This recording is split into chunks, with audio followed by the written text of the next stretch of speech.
Friends, ಎಲ್ಲರಿಗೂ ಭೀಮನ ಅಮಾವಾಸ್ಯೆಯ ಶುಭಾಶಯಗಳು. ಇವತ್ತು ನಾನು ನೋಡಿ ಇದು 1.5 ಲೋಟ ಅಕ್ಕಿ ಹಾಕಿದ್ದೀನಿ. ಇನ್ನು 1/4 ಲೋಟ ಬಾಸ್ಮತಿ ರೈಸ್ ಹಾಕ್ತೀನಿ ಗೀ ರೈಸ್ ಮಾಡೋಕ್ಕೆ. ಇವತ್ತು ವಿಶೇಷ ಅಡುಗೆ ಮಾಡ್ತಾಯಿದ್ದೀನಿ. ಸ್ವಲ್ಪ ಕ್ಲೀನ್ ಮಾಡಬೇಕು ನೋಡಿ. ಇವಾಗ ನೆನೆ ಹಾಕಿದ್ದೀನಿ. ನೆನೆ ಅಷ್ಟು ನಾನು ಈರುಳ್ಳಿ ಎಲ್ಲ ಕಟ್ ಮಾಡ್ಕೊತೀನಿ. ಇದು ನೆನೀತಾ ಇರಲಿ. ಕಟ್ ಮಾಡಿದ್ದೀನಿ ಉದ್ದುತ್ತಾ. ಈ ರೈಸ್ಗೆ ಕುಕ್ಕರ್ ಇಟ್ಟಿದ್ದೀನಿ. ಕುಕ್ಕರ್ ಬಿಸಿ ಆಗಬೇಕು. ಎಣ್ಣೆ 2 ಟೇಬಲ್ ಸ್ಪೂನ್ ಹಾಕಿದ್ದೀನಿ. 2 ಟೇಬಲ್ ಸ್ಪೂನ್ ತುಪ್ಪ ಹಾಕಿದ್ದೀನಿ. 2 ಏಲಕ್ಕಿ ಹಾಕ್ತಾಯಿದ್ದೀನಿ ನೋಡಿ. 2 ಸಾಕು. ಮರಾಠಿ ಹಾಕಿ ಪಲಾವ್ ಎಲೆ ಹಾಕ್ತೀನಿ. ಸ್ವಲ್ಪ ಹಾಕ್ತಾಯಿದ್ದೀನಿ.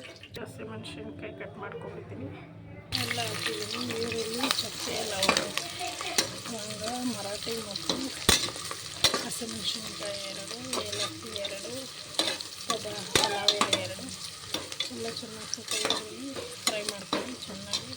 ಚೆನ್ನಾಗಿ ಫ್ರೈ ಆಯಿತು. ಪುದೀನ ಹಾಕಿದ್ದೀನಿ. ಸ್ವಲ್ಪ ಬಟಾಣಿ ಸ್ವಲ್ಪ ಹಾಕ್ತೀನಿ. ಎಲ್ಲ ಫ್ರೈ ಆಯಿತು. ಇವಾಗ ಹಾಲು ಹಾಕೋಣ. ಹಾಲು 1 ಕಪ್ಪು, ಮೊಸರು 1 ಕಪ್ ಹಾಕಿದ್ದೀನಿ. ಸೊ ಎಲ್ಲ ಚೆನ್ನಾಗಿ ಮಿಕ್ಸ್ ಆಗಬೇಕು. ಅಕ್ಕಿ ನೆನೆಸಿದ್ನಲ್ಲ, ಇವಾಗ ತೊಳೆದಿಟ್ಟಿದ್ದೀನಿ. ಈಗ ಅಕ್ಕಿ ಹಾಕೋಣ. ಅಕ್ಕಿ ಹಾಕಿದ್ದೀನಿ. ಸ್ವಲ್ಪ ಹಂಗೆ ಫ್ರೈ ಮಾಡಿ ಹಾಲಲ್ಲಿ ಮತ್ತು ಮೊಸರಲ್ಲಿ ಎಲ್ಲ ಮಿಕ್ಸ್ ಮಾಡಬೇಕು. ಇವಾಗ 2 ಲೋಟ ಅಕ್ಕಿಗೆ ನಾನು 1.5 ಲೋಟ ನೀರು ಹಾಕ್ತೀನಿ. ಮೊಸರು ಹಾಲೆಲ್ಲ ಹಾಕಿದ್ದೀನಿ. ಅದಕ್ಕೆ ಅದೇ ಅರ್ಧ ಕಪ್ಪಿದೆ ನೋಡಿ. ನೀರು ಮತ್ತು ಉಪ್ಪು ಹಾಕ್ತೀನಿ ರುಚಿಗೆ.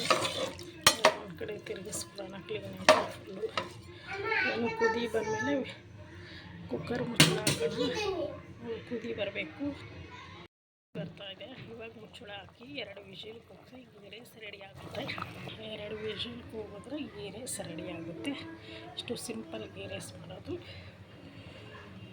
ರೆಡಿ ಆಗಿದೆ. ಇವಾಗೆಲ್ಲ ಕ್ಲೀನಾಗಿ ತಿರುಗಿಸ್ಕೊಡೋಣ. ಗೀ ರೈಸ್ ಎಲ್ಲ ಕ್ಲೀನಾಗಿ ತಿರುಗಿಸ್ಕೊಟ್ಟಿದ್ದೀನಿ. ಸುತ್ತ ಮತ್ತು ಕೆಳಗಡೆ ಇರೋ ಎಲ್ಲ ಮೇಲೆ ತೆಗೆದಿದ್ದೀನಿ. ಗಮ್ಮಂತ ಇದೆ. ಗೀ ರೈಸ್ ನೋಡಿ. ಗೀ ರೈಸ್ ರೆಡಿ ಆಗಿದೆ. ಈ ವಿಡಿಯೋ ನಿಮಗೆ ಇಷ್ಟ ಆದರೆ ಲೈಕ್ ಮಾಡಿ, ಶೇರ್ ಮಾಡಿ, ಸಬ್ಸ್ಕ್ರೈಬ್ ಆಗಿ.